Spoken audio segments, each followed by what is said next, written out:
Multitud de autores a lo largo de la historia han aportado a la literatura de terror, ciencia ficción y fantástica lugares insólitos, aterradores o extraordinarios, personajes o criaturas de todo tipo y raza, así como vívidas y extremas sensaciones que llevan al lector con su maestría más allá de los límites de la realidad. Todos estos lugares terroríficos o de ensueño cobran vida en manos de nuestro equipo de forma tan inmersiva que no darás crédito a lo que tus sentidos te cuentan. Conocerás a todos estos personajes, criaturas y monstruos de una manera tan real y sobrecogedora que no podrás creerlo. ¿Estás preparado para sentir el horror, la angustia, el misterio o el suspense a flor de piel? Las grandes obras maestras clásicas y contemporáneas de la literatura de horror, fantasía y ciencia ficción adquieren una nueva dimensión en Terror y Nada Más, porque tú eres el protagonista.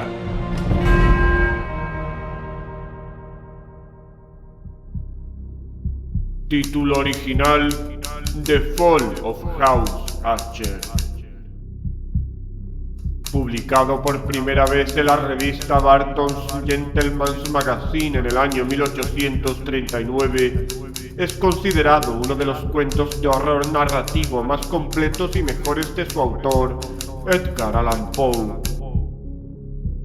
Nos cuenta las macabras y desasosegantes vivencias del protagonista al visitar la casa de un viejo amigo, Roderick Archer. Era de los cuentos preferidos de su autor, solo superada por su cuento Laia. El poema incluido dentro del cuento El Palacio Encantado fue publicado previamente por separado en abril de 1839 en la revista Baltimore Museum. Se encuentra entre los cuentos más complejos del autor, no solo por las diversas interpretaciones literarias y psicológicas que se pueden extraer de él, sino por sus excesos literarios, intenso barroquismo y eficaz retórica anticuada, y la fantástica recreación de efectos que consigue mediante la combinación de figuras estilísticas con procesos físicos misteriosos. Combina magistralmente las ambientaciones opresivas propias del estilo gótico con el terror psicológico, estilo creado por el propio Edgar Allan Poe.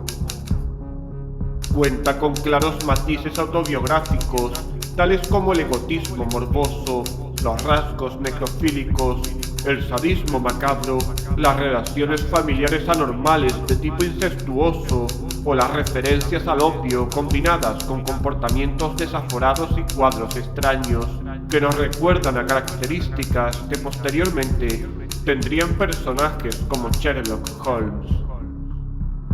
En resumen, estamos ante una verdadera obra maestra de la literatura de terror, en el que quizás sea, si no el punto culmen, sí muy cercano a él, en lo referente a la literatura del maestro Edgar Allan Poe.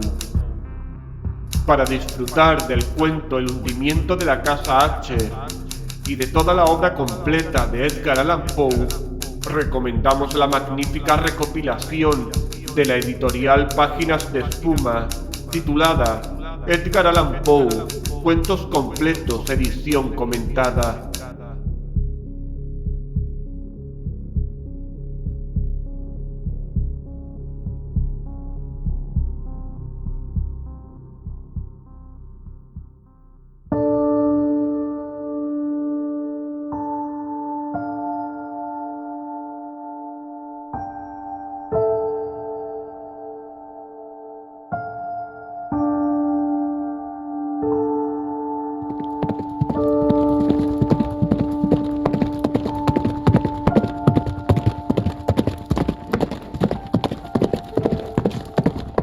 Un día de otoño, triste, oscuro y silencioso, cuando las nubes colgaban bajas y pesadas en el cielo, crucé solo a caballo una región singularmente lúgubre del país.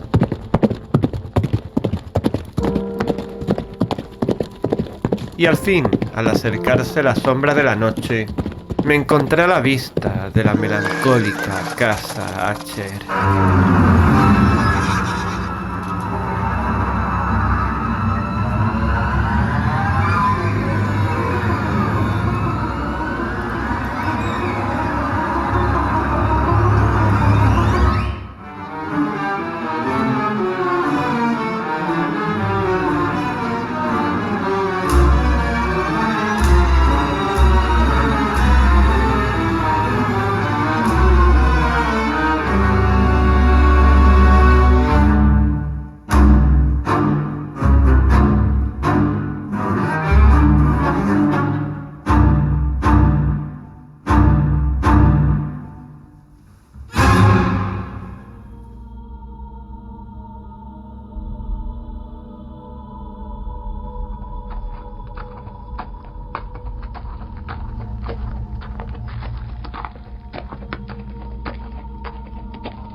No sé cómo fue, pero a la primera mirada que eché al edificio, un sentimiento de insoportable tristeza invadió mi espíritu. Digo insoportable porque no lo aliviaba ninguno de esos sentimientos semiagradables, por ser poéticos, con los que recibe el espíritu incluso las más adustas imágenes naturales de lo desolado o lo terrible. Contemplé el escenario que tenía ante mí. La casa, el simple paisaje del dominio, los muros descarnados, las ventanas como ojos vacíos, unas junqueras fétidas y los pocos troncos de árboles agostados con una fuerte depresión de ánimo que solo puedo comparar como sensación terrena al despertar del fumador de opio, a la amarga caída en el deambular cotidiano, al horrible descorrerse del velo. Era una frialdad, un decaimiento, un malestar del corazón, una irremediable tristeza mental que ningún acicate de la imaginación podía desviar hacia ninguna forma de lo sublime.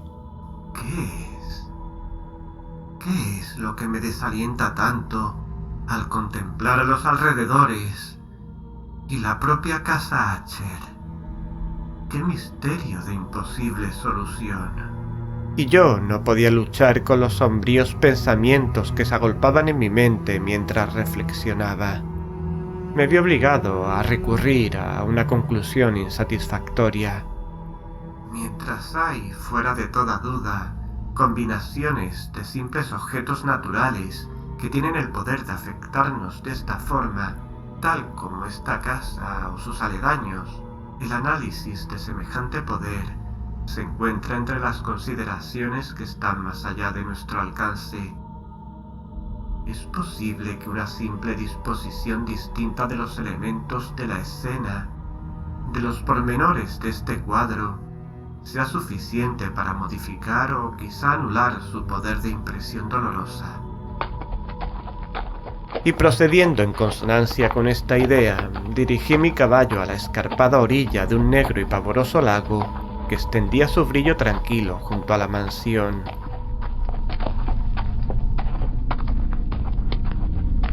Vi en sus profundidades, con un estremecimiento aún más sobrecogedor, las imágenes reflejadas e invertidas de las grises junqueras, los troncos espectrales y las ventanas como ojos vacíos. En esa mansión de melancolía, sin embargo, me proponía pasar unas semanas. Su propietario, Roderick Acher, había sido uno de mis mejores compañeros de juventud, pero habían transcurrido muchos años desde nuestro último encuentro. Sin embargo, acababa de recibir una carta en otra región remota del país, una carta suya, cuya misiva, por su tono desesperadamente insistente, no admitía otra respuesta que la presencia personal. La escritura denotaba señales de una clara agitación nerviosa. Querido amigo, sé que desde hace años no mantenemos ningún tipo de contacto, de modo que entenderé tu extrañeza al recibir esta carta de mi puño y letra.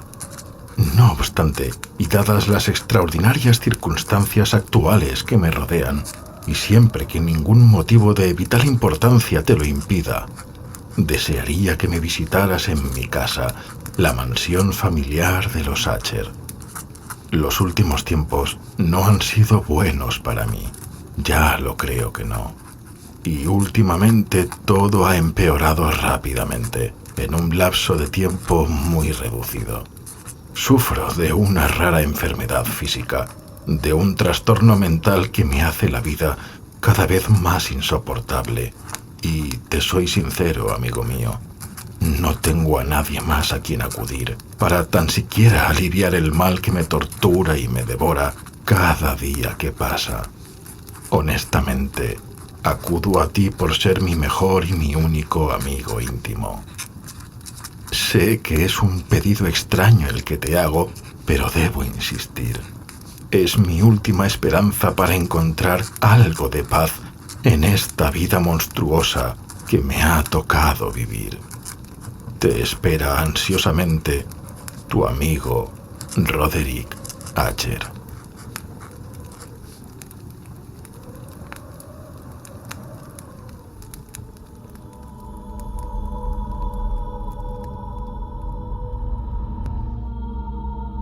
La aparente sinceridad de la petición de mi viejo amigo no me permitió vacilar, y en consecuencia obedecí inmediatamente a lo que por otra parte consideraba un requerimiento muy singular. Aunque de muchachos habíamos sido compañeros íntimos, en realidad sabía muy poco de mi amigo. Siempre se había mostrado muy reservado. Sabía, sin embargo, que su antiquísima familia era conocida desde tiempos inmemoriales por una peculiar sensibilidad de temperamento expresada a lo largo de muchos años en muchas y elevadas concepciones artísticas, y últimamente manifestada en reiteradas obras de caridad muy generosas aunque discretas, así como en una apasionada devoción a las dificultades más que las bellezas ortodoxas y fácilmente reconocibles de la ciencia musical. Conocí también el hecho importante de que la familia Acher, siempre venerable, no había conseguido en ningún periodo una rama duradera. En otras palabras, que toda la familia se limitaba a la línea de descendencia directa, y siempre con insignificantes y breves variaciones había sido así. Esta ausencia, pensé mientras repasaba mentalmente la perfecta consonancia del carácter del lugar con el que distinguía a sus moradores, especulando sobre la posible influencia que la primera, a lo largo de tantos siglos, podía haber ejercido sobre los segundos. Esta ausencia de ramas colaterales y la consiguiente transmisión constante de padre a hijo del patrimonio junto con el nombre es la que al fin ha identificado de tal manera a los dos como para fundir el título originario del dominio en el extraño y equívoco nombre de Casa Acher, nombre que por otra parte parece incluir entre los campesinos que lo emplean la familia y la mansión familiar. He dicho que el único efecto de mi experimento algo infantil de mirar en el pequeño lago había ahondado mi primera y extraña impresión. No cabe duda de que la conciencia del rápido aumento de mi superstición, ¿por qué no voy a darle este nombre?, sirve sobre todo para acelerar la extraña y melancólica sensación que todo este lugar infunde en mi alma. Tal es, lo sé desde hace mucho tiempo, la paradójica ley de todos los sentimientos que tienen como base el terror. Y quizá fuera solo por esto, por lo que cuando levanté de nuevo los ojos hacia la mansión, desde su imagen en el agua, creció en mi mente una rara fantasía. Una fantasía de verdad, tan ridícula, que solo la menciono para mostrar la viva fuerza de las sensaciones que me oprimían. Mi imaginación estaba tan excitada que llegué a convencerme de las más inverosímiles ideas. Parece como si sobre la mansión y el dominio flotara una atmósfera propia de ellos y de los edificios colindantes. Una atmósfera sin afinidad con el aire del cielo que exhala por los árboles marchitos, por los muros grises y por el oscuro lago silencioso. Un pestilente y místico vapor, opaco, pesado, apenas perceptible, de color plomizo. Sacudiendo de mi espíritu lo que debía de ser un sueño, examiné con más cuidado el verdadero aspecto del edificio. Su rasgo dominante parecía ser su excesiva antigüedad, y grande era la desolación producida por el tiempo. Diminutos hongos se extendían por toda la fachada, colgados del alero en una fina y enmarañada tela de araña. No se había caído ninguna parte de la mampostería, y parecía haber una extraña incongruencia entre la perfecta colocación de las partes y la disgregación de cada una de las piedras. Esto me recordaba la aparente integridad de viejas maderas que se han podrido durante largos años en una cripta olvidada, sin que intervenga el soplo exterior. Aparte de este indicio de ruina general, la estructura daba pocas señales de inestabilidad. Quizá el ojo de un observador atento hubiera descubierto una fisura apenas perceptible que, extendiéndose desde el tejado de la mansión a lo largo de la fachada, cruzaba el muro en zigzag hasta perderse en las tenebrosas aguas del lago. Mientras observaba estas cosas, cabalgué por una corta calzada hasta la mansión.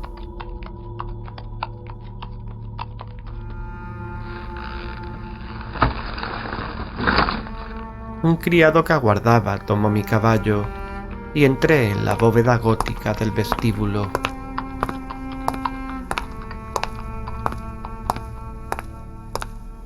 Un criado de paso sigiloso me condujo desde allí en silencio por múltiples, oscuros e intrincados pasillos hacia el estudio de su amo. Mucho de lo que encontré en el camino contribuyó, no sé cómo, a avivar los indefinidos sentimientos de los que ya he hablado, mientras que los objetos que me rodeaban, los artesonados de los techos, los sombríos tapices de las paredes, los suelos de negro ébano y los fantasmagóricos trofeos heráldicos que arrechinaban al pasar, eran cosas o parecían a las que estaba acostumbrado desde niño, pero no pensaba en lo familiar que me resultaba todo esto. Estaba asombrado de las insólitas fantasías que esas imágenes producían en mí. En una de las escaleras me tropecé con el médico de la familia. La expresión de su rostro parece una mezcla de insidiosa astucia y de perplejidad. Buenas noches, caballero. Fueron sus únicas palabras y siguió su camino.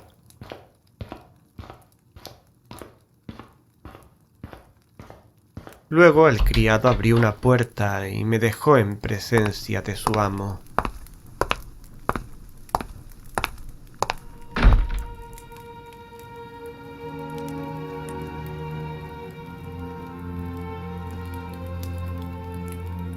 La habitación donde me encontraba era muy amplia y alta.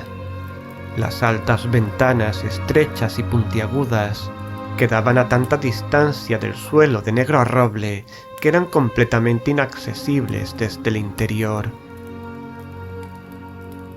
Débiles rayos de luz teñida de carmesí atravesaban los cristales enrejados y servían para distinguir suficientemente los principales objetos a mi alrededor. Los ojos, sin embargo, luchaban en vano para alcanzar los rincones más apartados de la cámara, o los huecos del techo abovedado y ornado con relieves. Oscuros tapices cubrían las paredes. El mobiliario era profuso, incómodo, anticuado y destartalado. Había muchos libros e instrumentos musicales en desorden que no conseguían dar vida a la escena. Sentí que se respiraba una atmósfera de dolor, un aire de dura, profunda y irremediable melancolía lo envolvía y lo penetraba todo.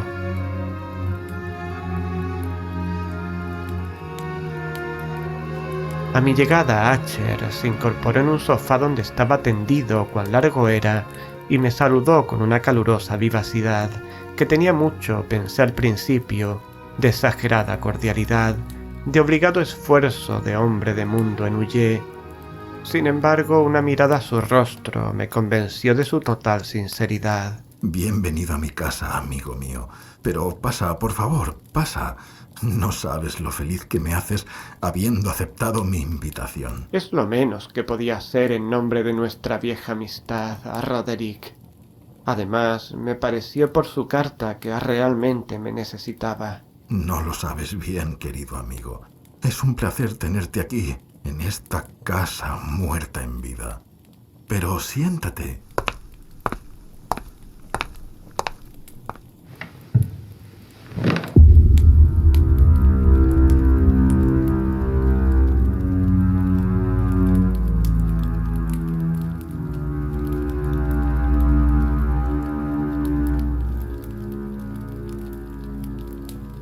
Nos sentamos, y durante unos instantes, mientras no hablaba, lo observé con un sentimiento en parte de compasión, en parte de espanto.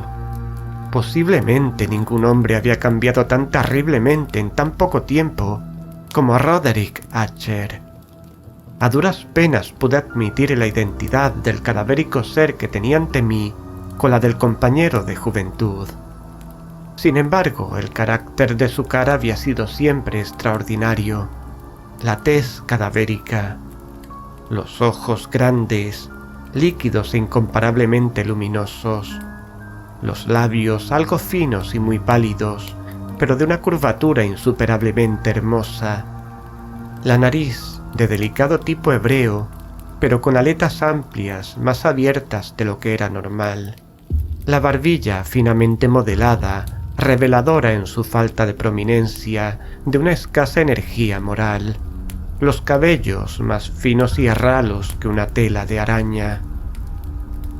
Estos rasgos y el excesivo desarrollo de la zona frontal constituían una fisonomía muy difícil de olvidar, y ahora la simple exageración del carácter predominante de estas facciones y de su expresión habitual revelaban un cambio tan grande que llegué a dudar de la persona con la que estaba hablando.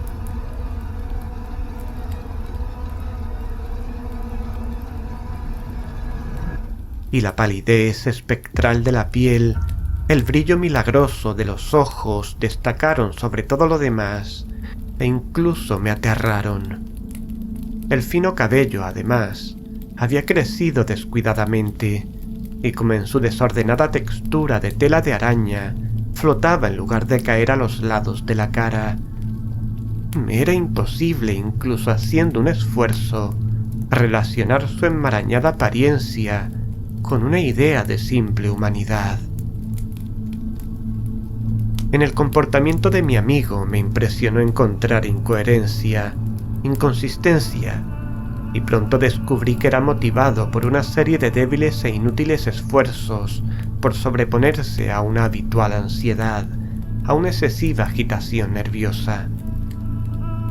En realidad, ya estaba preparado para algo de esa naturaleza, no menos por su carta que por reminiscencias de ciertos rasgos juveniles y por las conclusiones que deduje de su peculiar conformación física y de su temperamento. Sus gestos eran alternativamente vivaces y lentos. Su voz pasaba rápidamente de una indecisión trémula cuando su espíritu vital parecía totalmente en suspenso, a esa clase de concisión enérgica, a esa manera de hablar abrupta, pesada, lenta, hueca, a esa pronunciación gutural, densa, equilibrada, perfectamente modulada, que se puede observar en el borracho perdido o en el incorregible fumador de opio en los periodos de mayor excitación. Así me habló del objeto de mi visita, de su sincero deseo de verme y del consuelo que esperaba recibir. Abordó con bastantes detalles la naturaleza de su enfermedad. Es un mal constitucional y familiar, para el cual no tengo ninguna esperanza de encontrar remedio. Una simple afección nerviosa que sin duda pasará pronto. Por lo general, se manifiesta en una multitud de sensaciones anormales. Sé que los detalles que te daré a continuación pueden confundirte o resultarte de lo más extraño. En resumidas cuentas, todo se reduce a una intensa, rayando en muchas ocasiones lo insoportable, agudeza morbosa de los sentidos. Apenas soporto los alimentos insípidos. Solo puedo vestir ropa con cierta textura. Los olores de cualquier flor me resultan opresivos y hasta la luz más débil tortura mis ojos. Por otro lado, solo pocos sonidos peculiares, y estos de instrumentos de cuerda, no me inspiran un auténtico horror. Vi que era un esclavo, sometido a una suerte anormal de terror. Moriré. Tengo que morir de esta deplorable locura. Así y no de otra manera, me perderé. Temo los acontecimientos del futuro, y no por sí mismos, sino por sus resultados. Tiemblo cuando pienso en un incidente, incluso el más trivial, que puede actuar sobre esta intolerable agitación. No aborrezco el peligro, a no ser por su efecto absoluto, el terror. En este desaliento, en este lamentable estado, siento que más tarde o más temprano llegará el momento en que tenga que abandonar vida y razón a la vez, en alguna lucha con el siniestro fantasma, el miedo. Me di cuenta además por los intervalos y por las insinuaciones interrumpidas y equívocas de otro extraño rasgo de su estado mental. Estaba dominado por ciertas impresiones supersticiosas relativas a la mansión que ocupaba y de donde durante muchos años no se había atrevido a salir. Supersticiones relativas a una influencia cuya supuesta energía describió en términos demasiado sombríos para repetirlos aquí. Sí, sé que pensarás que estoy loco, pero créeme, esta mansión, ciertas peculiaridades en su forma y en los materiales con los que está construida, han ejercido sobre mi pobre espíritu, a fuerza de soportarlas durante tanto tiempo, una influencia definitiva y desafortunada. El aspecto físico de los muros, sus torres grises y el oscuro lago en los que se miran definitiva y lamentablemente han producido en mí, a la larga, un efecto nocivo que ha afectado indefectiblemente la moral de mi existencia. Es posible que por su delicada situación actual se acentúen ciertos rasgos de este lugar, que no negaré son peculiares, por no decir inquietantes. ¿No cree, Roderick? Puede ser. Quizás tengas razón. Admito, aunque no con certeza absoluta, que puede buscarse un origen más natural y mucho más palpable de la peculiar melancolía que me afecta. La grave y prolongada enfermedad, el desenlace ciertamente amargo de la muerte de mi hermana tiernamente amada, mi única compañía durante muchos años, el último y mi único pariente en la tierra. Su muerte hará de mí, el indefenso, el frágil, el último miembro de la vieja estirpe de los Archer.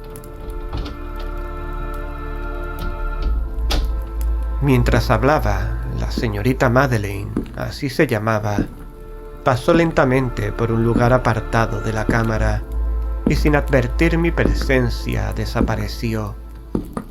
La miré con absoluto asombro, no desprovisto de miedo, y sin embargo me resulta imposible explicar estos sentimientos. Una sensación de estupor me oprimió mientras mis ojos seguían los pasos que se alejaban. Cuando al fin una puerta se cerró tras ella, mi mirada instintiva y ansiosamente buscó el semblante del hermano, pero éste había hundido la cara entre las manos y solo pude percibir que una palidez aún mayor se extendía por los dedos enflaquecidos, entre los cuales caían apasionadas lágrimas.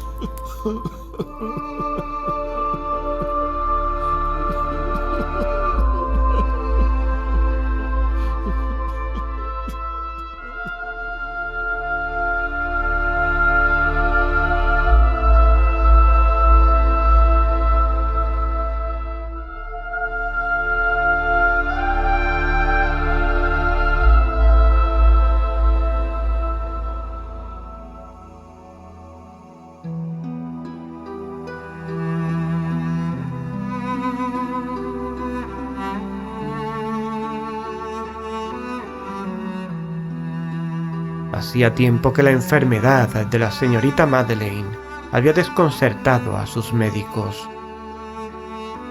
Una constante apatía, un cansancio gradual de su persona y frecuentes, aunque transitorios, accesos de carácter parcialmente cataléptico eran el habitual diagnóstico. Hasta entonces había resistido con firmeza a la opresión de su mal y se había negado a guardar cama, pero a la caída de la tarde de mi llegada a la casa, se rindió, como me contó su hermano esa noche con inexpresable agitación, al aplastante poder destructor, y supe que la rápida visión que había tenido de su persona probablemente sería la última, ya que nunca más volvería a ver a la dama, por lo menos en vida.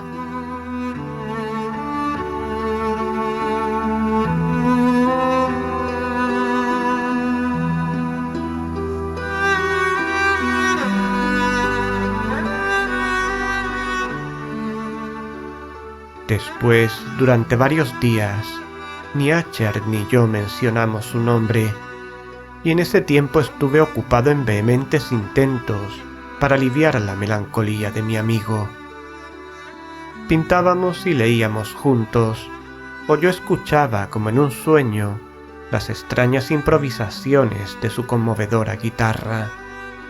Y así, mientras una intimidad cada vez más estrecha me introducía sin reservas en lo más recóndito de su alma, iba adquiriendo con amargura la inutilidad de todo intento por alegrar un espíritu cuya oscuridad, como una cualidad positiva, inherente, se derramaba sobre todos los objetos del universo físico y moral en una incesante irradiación de melancolía.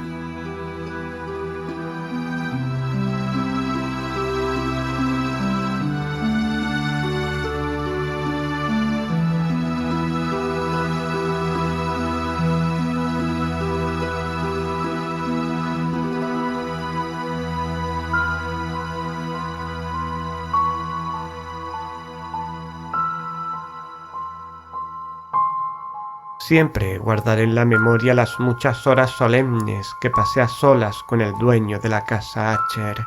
Sin embargo, no conseguiré comunicar una idea del carácter exacto de los estudios o las ocupaciones en las cuales me envolvía o cuyo camino me enseñaba. Una idealidad excitada, enfermiza, arrojaba un resplandor sulfúrico sobre todas las cosas. Sus largos e improvisados cantos fúnebres resonarán eternamente en mis oídos. Entre otras cosas, conservo dolorosamente en la memoria cierta rara perversión y amplificación del extraño aire del último vals de von Weber, de las pinturas que nutría su laboriosa fantasía y cuya vaguedad crecía en cada pincelada, vaguedad que me producía un estremecimiento tanto más penetrante cuanto que ignoraba su causa. De esas pinturas aún tengo sus imágenes nítidas ante mí. Sería inútil que intentase presentar algo más que la pequeña porción comprendida entre los límites de simples palabras escritas. Por su absoluta sencillez, por la desnudez de sus diseños, atraían la atención y la subyugaban. Si alguna vez un mortal pintó una idea, ese fue Roderick Asher. Para mí, al menos, en las circunstancias que entonces me rodeaban, surgía de las puras abstracciones que el hipocondríaco lograba plasmar en el lienzo una intensidad de intolerable espanto, cuya sombra nunca he sentido, ni siquiera contemplando las fantasías de Fuseli, muy brillantes pero demasiado concretas.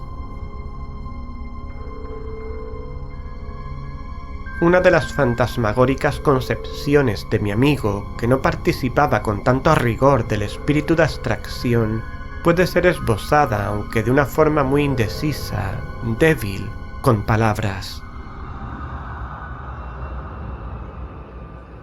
El pequeño cuadro representaba el interior de una bóveda o túnel muy largo, rectangular, con paredes bajas, lisas, blancas, sin interrupción ni adorno de ningún tipo.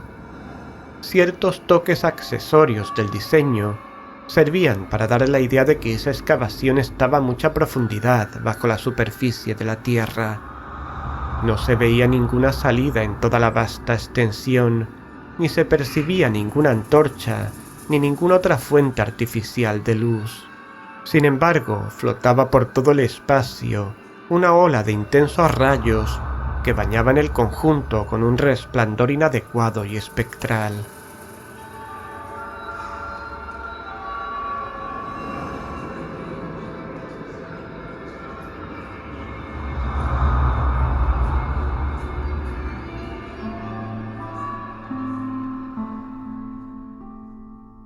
Ya he hablado de ese estado morboso que hacía intolerable al paciente toda música, si exceptuamos los efectos de unos instrumentos de cuerda. Quizá los estrechos límites en los que se había confinado con la guitarra dieron origen en gran medida al carácter fantástico de sus realizaciones, pero no se puede explicar de esta manera la fogosa facilidad de sus improntus.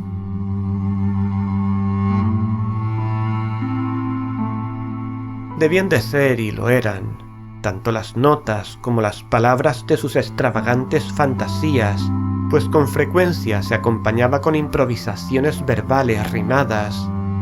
Debían de ser el resultado de ese intenso recogimiento y concentración mental a los que ya he aludido, y que solo se podían observar en momentos de la más elevada excitación.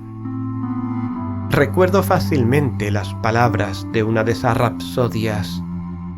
Quizá fue la que más me impresionó mientras la tocaba, porque en la corriente oculta o mística de su sentido, creí percibir por primera vez una plena conciencia por parte de Asher de que su elevada razón vacilaba en su trono. Los versos que tituló El Palacio Encantado decían poco más o menos así. En el más verde de nuestros valles, habitado por los ángeles buenos, antaño un bello y majestuoso palacio, un radiante palacio, alzaba su frente. En los dominios del rey pensamiento, allí se elevaba. Jamás un serafín desplegó el ala sobre un edificio la mitad de bello. Banderas amarillas, gloriosas, doradas sobre su remate, flotaban y ondeaban. Todo esto, sucedía hace muchísimo tiempo, y a cada suave brisa que retozaba en aquellos gratos días, a lo largo de los muros pálidos y empenachados, se elevaba un aroma alado. Los que vagaban por ese alegre valle, a través de 2 ventanas iluminadas, veían espíritus moviéndose musicalmente a los sones de un laúd bien templado, en torno a un trono donde, sentado, porfirogénito, con un Fausto digno de su gloria, aparecía el señor del reino. Y refulgente de perlas y rubíes era la puerta del bello palacio, por la que salía a oleadas, a oleadas, a oleadas, y centelleaba sin cesar una turba de ecos cuya grata misión era sólo cantar, con voces de magnífica belleza, el talento y el saber de su rey.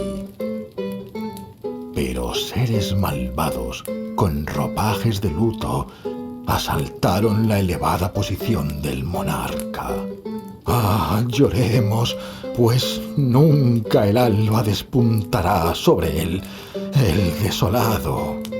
Y en torno a su mansión, la gloria que rojeaba y florecía es sólo una historia oscuramente recordada de las viejas edades sepultadas. Y ahora los viajeros en ese valle, a través de las ventanas rojizas, ven amplias formas moviéndose fantásticamente, amplias formas moviéndose fantásticamente en una desacorde melodía. Mientras, cual un rápido y horrible río, a través de la pálida puerta, una horrenda turba se precipita eternamente, riendo, mas sin sonreír nunca más.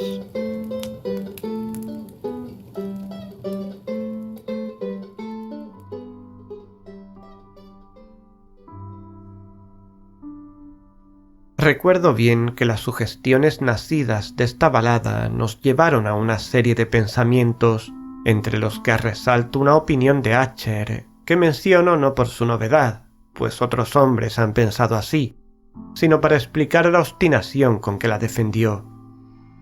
Esta opinión, de forma general, trataba de la sensibilidad de todos los vegetales, pero en su trastornada fantasía, la idea había cobrado un carácter más atrevido e invadía bajo ciertas condiciones el reino de lo inorgánico.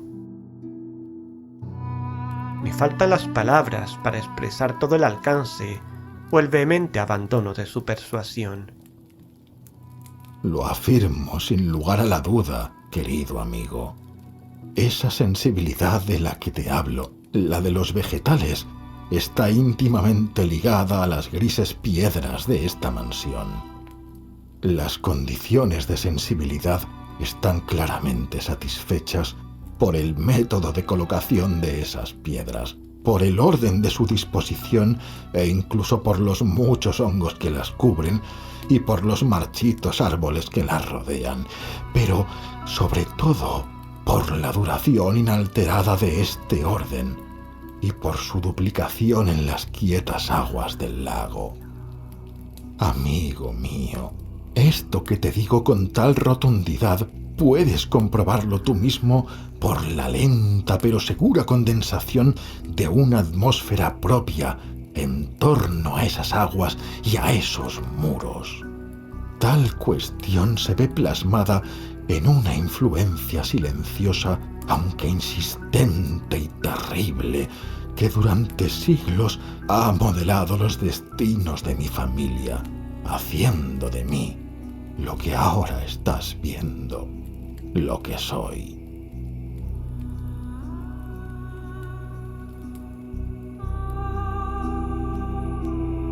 Debo admitir que aquellas palabras lograron sobresaltarme.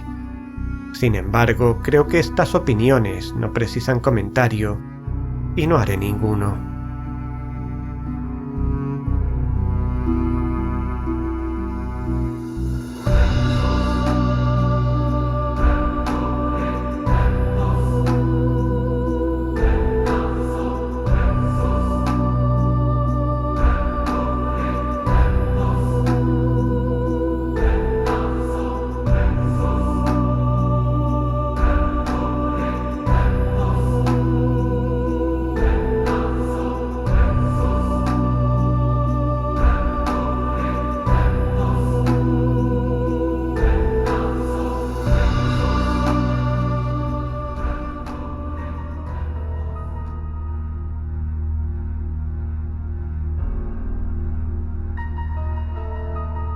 Nuestros libros, los libros que durante años constituyeron no pequeña parte de la existencia mental del enfermo, estaban, como puede suponerse, en estricta armonía con este carácter fantasmal. Leíamos con atención obras tales como el Berbert et Chartreuse de Gresset, Belflegor de Machiavelli, Del cielo y del infierno de Swedenborg, El viaje al interior de la tierra de Nicholas Klimt de Holberg, Quiromancia de Robert Fladd, El viaje a la distancia azul de Tieck y La ciudad del sol de Campanella. Nuestro libro favorito era un pequeño volumen en octavo del Directorium Inquisitorum del dominico Aymeric de Giron, y había pasajes de Pomponius Mela sobre los viejos sátiros africanos y aguipanes con los que Acher pasaba largas horas soñando. Pero encontraba su principal gozo en la lectura de un curioso y sumamente raro libro gótico en cuarto, el manual de una iglesia olvidada, Las Vigiliae Mortuorum Secundum Corum Ecclesiae Maguntiniae. No podía yo dejar de pensar en los extraños ritos de esa obra y en su probable influencia sobre el hipocondriaco, cuando una noche...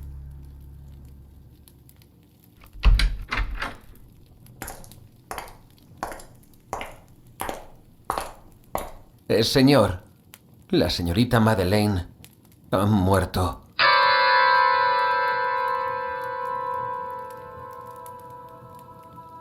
Oh Dios, ¿qué será ahora de mí y de mi condenada alma?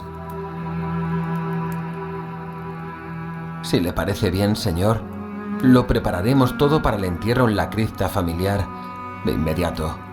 No, debemos preservar su cadáver durante 15 días. Pero... Querido amigo, no me tome por demente ni nada parecido.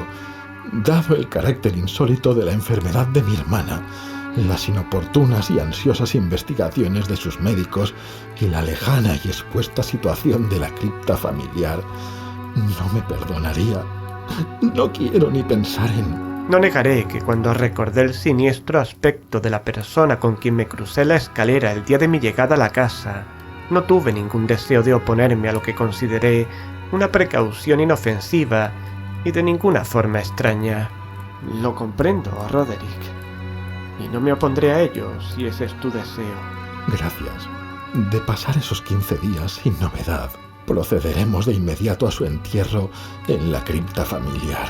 Así se hará, señor. ¿Puedo hacer algo más por usted? No, puedes retirarte. Enseguida me uno a vosotros.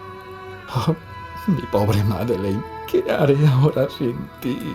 Vamos, Roderick. No estás solo. Me quedaré contigo el tiempo que haga falta. Te lo agradezco mucho, amigo mío. El corazón roto del hermano, temo, no ha de perdurar entre estos horribles muros por mucho tiempo. Ahora, vayamos con mi querida Madeleine. Debemos prepararlo todo. Por supuesto. Le sigo a Roderick.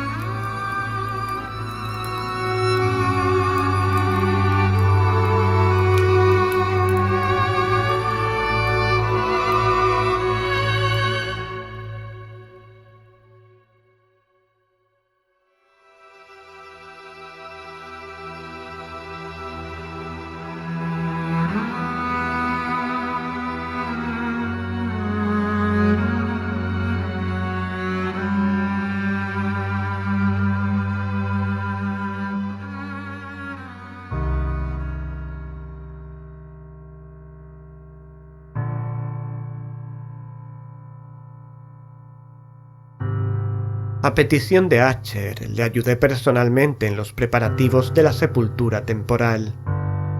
Puesto ya el ataúd, los dos solos lo trasladamos a su lugar de descanso. La cripta donde lo depositamos, que llevaba tanto tiempo sin abrir que nuestras antorchas casi se apagaron por la opresiva atmósfera, dándonos pocas oportunidades de examinarla, era pequeña, húmeda y desprovista de cualquier fuente de luz. Estaba a gran profundidad, justo bajo la parte de la casa que ocupaba mi dormitorio. Al parecer había sido utilizada en remotos tiempos feudales con el siniestro uso de mazmorra, y en días más recientes como almacén de pólvora o de alguna otra sustancia altamente combustible, pues una parte del suelo y todo el interior de un largo pasillo abovedado por donde pasamos para llegar allí estaban cuidadosamente revestidos de cobre. La puerta de hierro macizo también estaba protegida de ese metal. Su enorme peso, al moverse sobre los goznes, producía un chirrido agudo, insólito.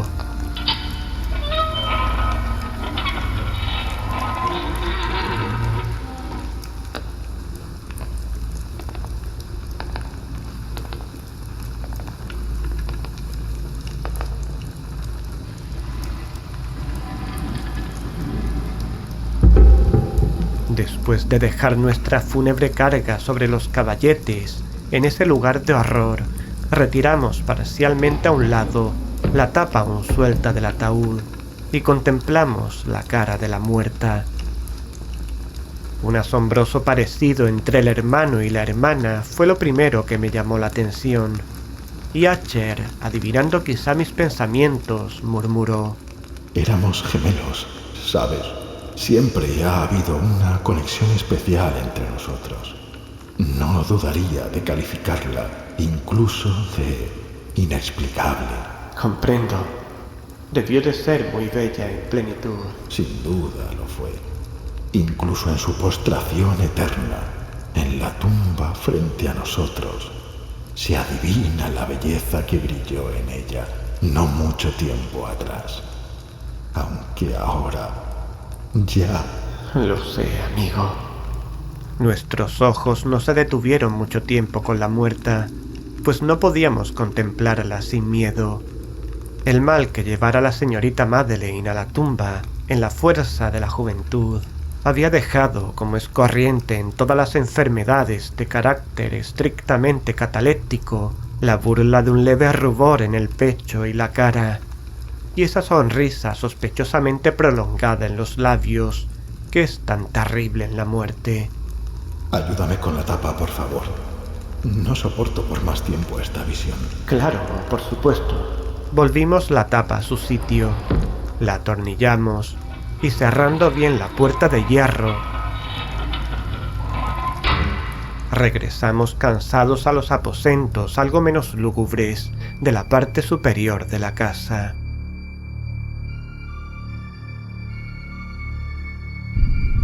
Y entonces, transcurridos unos días de amarga pena, se produjo un notable cambio en las características del trastorno mental de mi amigo. Su porte normal había desaparecido. Descuidaba u olvidaba sus ocupaciones comunes. Vagaba de habitación en habitación con pasos apresurados, desiguales y sin rumbo. La palidez de su rostro había adquirido, si esto era posible, un color aún más espectral, pero había desaparecido por completo la luminosidad de sus ojos. El tono a veces ronco de su voz ya no se oía, y una vacilación trémula como si estuviera aterrorizado acompañaba sus palabras de forma habitual. Hubo momentos en que pensé que algún secreto opresivo dominaba su mente siempre agitada, y que luchaba por conseguir valor suficiente para divulgarlo. Otras veces, en cambio, me veía obligado a reducirlo todo a las meras e inexplicables extravagancias de la locura, pues le veía contemplar el vacío largas horas, en actitud de la más profunda tensión, como si escuchara algún sonido imaginario. No es de extrañar que su estado me aterrara, que me contagiase. Sentía que se deslizaban en mí a pasos lentos pero seguros las extrañas influencias de sus supersticiones fantásticas e impresionantes. Al retirarme a mi habitación la noche del 7º u 8º día después de depositar a la señorita Madeleine en la cripta, siendo ya muy tarde, experimenté de forma especial y con mucha fuerza esos sentimientos.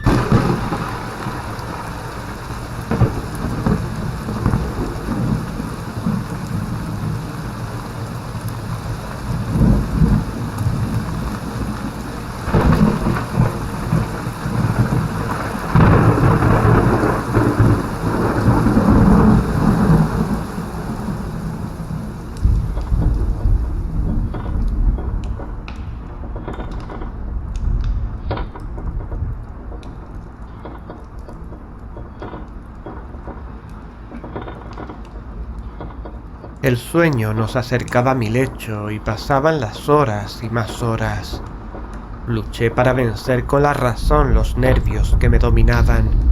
Traté de convencerme de que mucho, si no todo lo que sentía, era debido a la desconcertante influencia de los lúgubres muebles de la habitación, de los tapices oscuros y arraídos que, atormentados por el soplo de una tempestad incipiente, oscilaban de un lado para otro sobre las paredes y crujían desagradablemente alrededor de los adornos de la cama. Pero mis esfuerzos resultaron inútiles. Un temblor incontenible invadía gradualmente mi cuerpo y al final se instaló en mi corazón un incubo, el peso de una alarma absolutamente inmotivada. Intenté sacudírmelo jadeando, luchando. Me incorporé sobre las almohadas y mientras miraba ansiosamente a la intensa oscuridad de la habitación, presté atención, no sé por qué, salvo que una fuerza instintiva me impulsó, a ciertos sonidos ahogados, indefinidos, que llegaban en las pausas de la tormenta, a largos intervalos, no sé de dónde. Dominado por un intenso sentimiento de horror, inexplicable pero insoportable, me vestí deprisa, pues sabía que no me iba a dormir esa noche, e intenté salir del lamentable estado en el que me encontraba, paseando rápidamente de arriba a abajo por la habitación.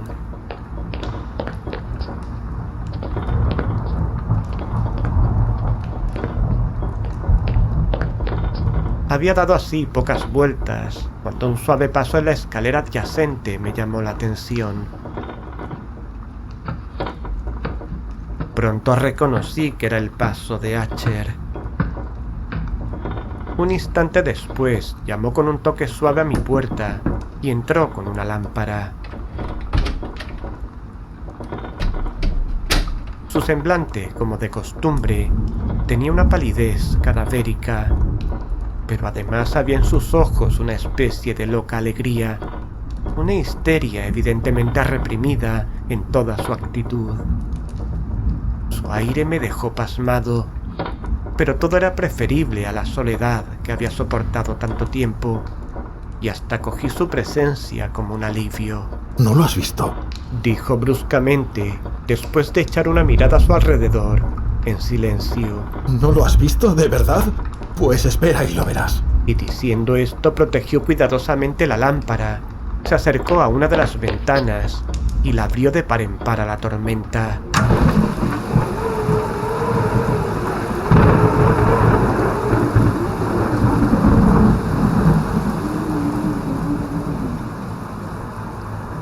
La ráfaga de viento entró con tanta furia que casi nos levanta del suelo. Era en realidad una noche de tormenta, pero de una severa belleza, extrañamente singular en su terror y en su belleza. Al parecer un torbellino desplegaba su fuerza en nuestra vecindad, pues había frecuentes y violentos cambios en la dirección del viento, y la excesiva densidad de las nubes, tan bajas que casi oprimían las torres de la mansión, no nos impedía ver la viva velocidad con que acudían de todas partes, mezclándose unas con otras sin alejarse.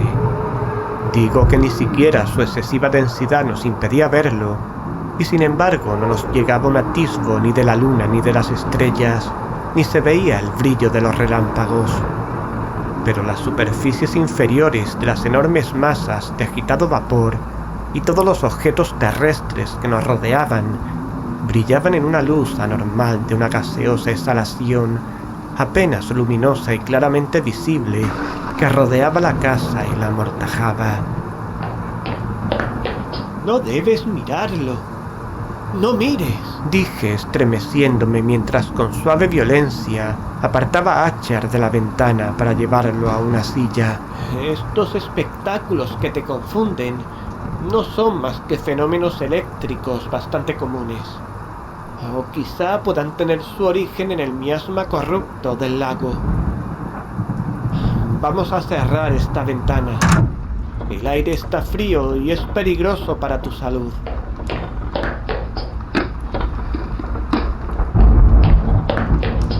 Aquí tienes una de tus novelas predilectas. Yo la leeré y tú escucharás. Y así pasaremos juntos esta noche terrible. El antiguo volumen que había agarrado era Mad Trist, de Sir Lancelot Canning, pero lo había calificado de libro favorito de Archer, más por triste broma que en serio, pues en realidad hay poco en su verbosidad tosca y falta de imaginación que pudiera interesar a la elevada e ideal espiritualidad de mi amigo. Era el único libro que tenía a mano, y alimenté una vaga esperanza de que la excitación que en ese momento agitaba al hipocondríaco pudiera encontrar alivio, pues la historia de los trastornos mentales está llena de estas anomalías, aun en las extremas locuras que iba a leerle. De haber juzgado en realidad la actitud exageradamente tensa y vivaz con que escuchaba o parecía escuchar las palabras del relato, podría haberme felicitado por el éxito de mi idea.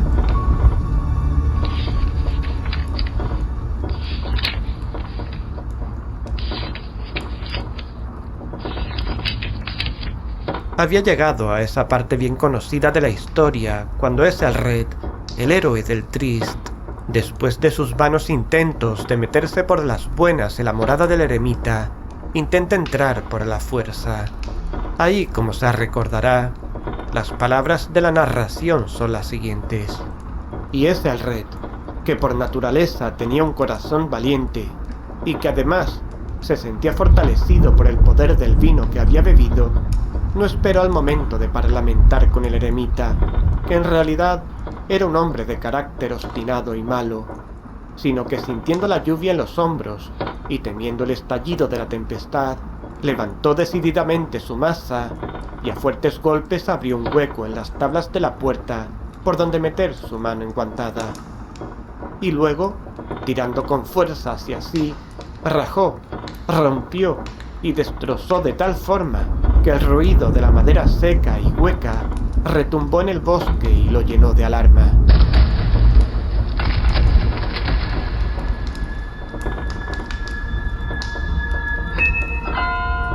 Al terminar esta frase, me sobresalté y me detuve un momento, pues me pareció, aunque enseguida concluí que mi excitada imaginación me había traicionado, me pareció que desde algún lugar muy alejado de la mansión llegaba confusamente a mis oídos algo que podía ser, por su parecido, el eco, aunque ahogado y confuso por cierto, del mismo ruido de rajar y destrozar que Sir Lancelot había descrito con tanto detalle.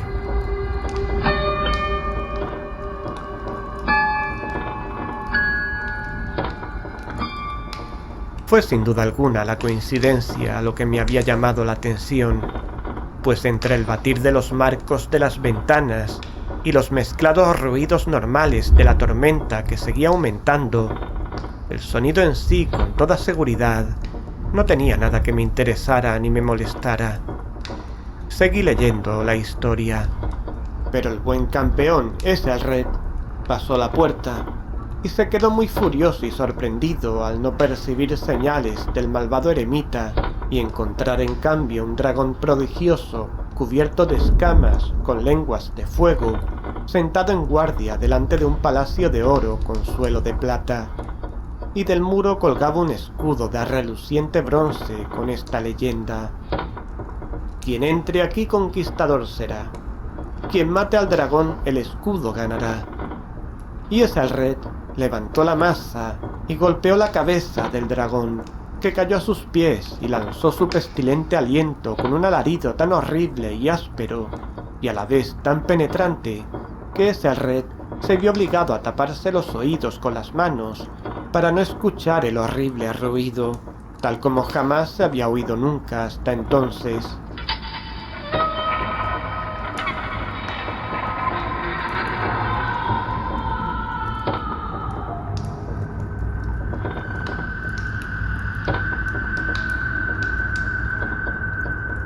Aquí me detuve otra vez bruscamente, y ahora con un sentimiento de violento asombro, pues no podía dudar de que en esta ocasión había oído de verdad, aunque me resultaba imposible decir de qué dirección procedía, un grito insólito.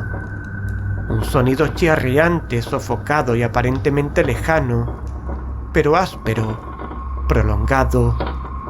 La exacta réplica de lo que mi imaginación atribuyera al extranatural alarido del dragón, tal como lo describía el novelista.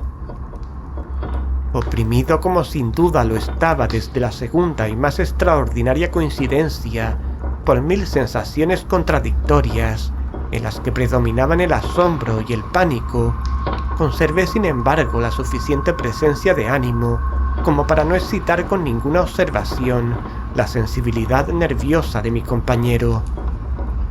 No estaba seguro de que hubiera advertido tales sonidos, aunque en los últimos instantes se había producido una evidente y extraña alteración de su apariencia. Desde su posición frente a mí, había hecho girar poco a poco su silla, de forma que ahora estaba sentado mirando hacia la puerta de la habitación, y por esto solo en parte podía ver yo sus facciones, aunque percibía que le temblaban los labios, como si murmuraba algo inaudible. Tenía la cabeza doblada sobre el pecho, pero supe que no estaba dormido, porque vi que tenía los ojos muy abiertos y fijos cuando le miré de reojo. El movimiento del cuerpo contradecía también esta idea, pues se mecía de un lado a otro con un balanceo suave, pero continuo y uniforme. Tras haber notado rápidamente todo esto, reanudé la lectura del cuento de Sir Launcelot, que seguía así.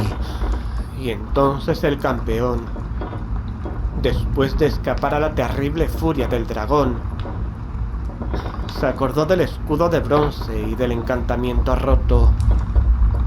Apartó el cadáver de su camino y avanzó con valor por el pavimento de plata del castillo hasta la pared donde colgaba el escudo, el cual en realidad no esperó su llegada, sino que cayó a sus pies sobre el suelo de plata, con grandísimo y terrible fragor. Apenas había pronunciado estas palabras, cuando, como si en realidad un escudo de bronce en ese momento hubiera caído con todo su peso sobre un piso de plata, percibí un eco claro, profundo, metálico y resonante, aunque aparentemente sofocado. Incapaz de dominar mis nervios, me puse en pie de un salto, pero el movimiento de balanceo rítmico de Archer no se interrumpió. Corrí apresuradamente hasta el sillón en el que estaba sentado. Sus ojos miraban fijamente hacia adelante y dominaba su persona una rigidez pétrea. Pero cuando posé mi mano sobre su hombro, un fuerte estremecimiento recorrió su cuerpo. Una sonrisa infeliz temblaba en sus labios, y vi que hablaba con un murmullo bajo, rápido e incoherente, como si no advirtiera mi presencia. Inclinándome sobre él, muy cerca, bebí por fin el horrible significado de sus palabras. ¿No lo oyes? Sí, yo lo oigo y lo he oído. Mucho tiempo. Muchos minutos, muchas horas, muchos días lo he oído. Pero no me atrevía. Oh, ten piedad de mí, miserable desventurado.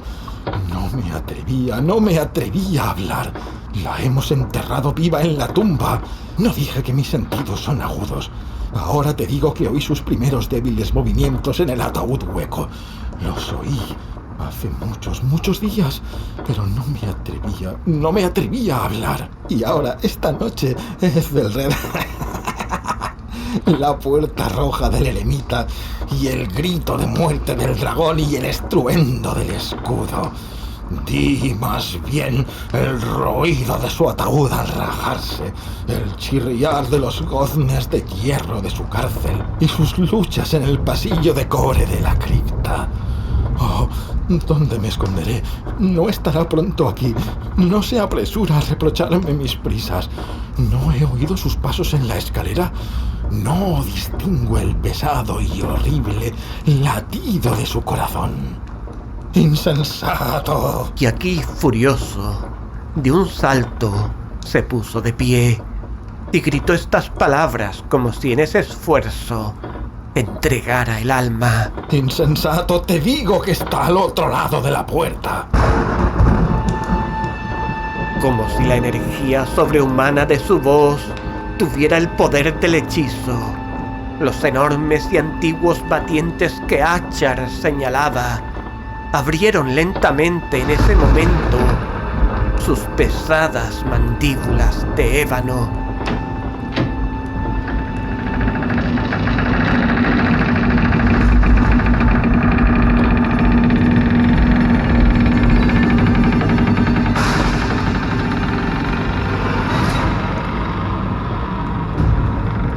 Era obra de la violenta ráfaga, pero allí, al otro lado de la puerta, estaba la alta y amortajada figura de la señorita Madeleine Acher.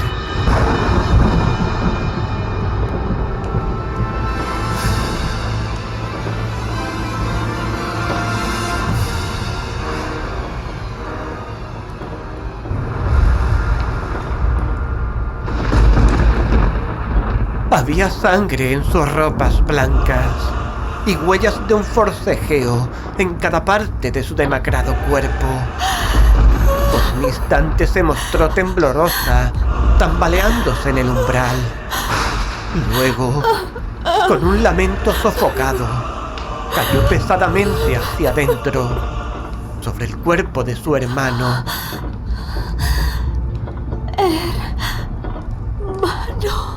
Y en su violenta agonía final lo arrastró al suelo, muerto, víctima de los terrores que había anticipado.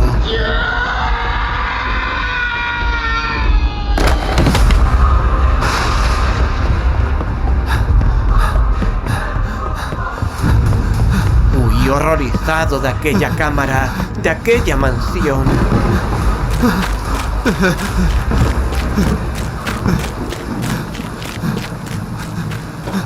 Fuera seguía la tormenta con toda su furia cuando me encontré cruzando la vieja calzada. De repente surgió en el sendero una luz extraña y me volví para ver de dónde podía salir tan increíble brillo, pues la enorme casa y sus sombras quedaban solas detrás de mí. El resplandor venía de la luna llena, roja como la sangre, que brillaba ahora a través de aquella grieta apenas perceptible como he descrito, que se extendía en zigzag desde el tejado de la casa hasta su base. Mientras la contemplaba, la grieta se iba ensanchando. Pasó un furioso soplo de torbellino. Todo el disco de la luna estalló entonces ante mis ojos, y mi espíritu vaciló al ver que se desplomaban los pesados muros. Y hubo un largo y tumultuoso clamor como la voz de 1000 torrentes. Y a mis pies se cerró, sombrío y silencioso, el profundo y corrompido lago sobre los restos de la casa Acher.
La caída de la casa Asher, de Edgar Allan Poe,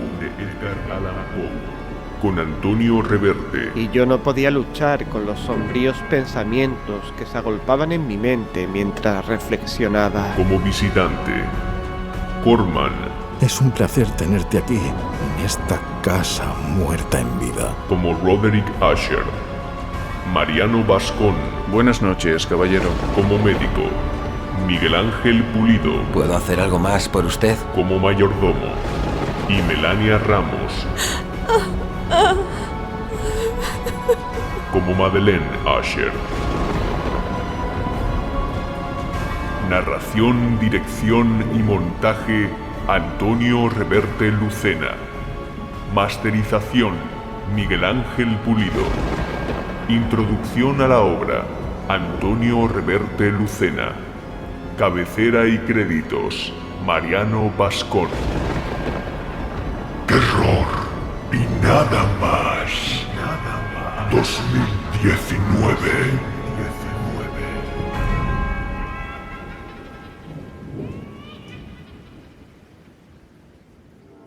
¿Sabes que gracias a la suscripción para fans en iVoox puedes agradecernos tantas horas de horror, convirtiéndote en mecenas de terror y nada más, desde tan solo €1,50 al mes?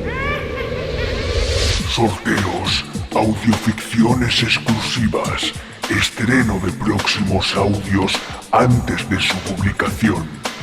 Grupo exclusivo Telegram. Estas son solo algunas de las ventajas y recompensas que te aguardan. Pulsa apoyar en nuestro podcast en iVoox para sumarte a nuestra comunidad exclusiva para fans y comenzar a disfrutar de contenidos exclusivos para ti.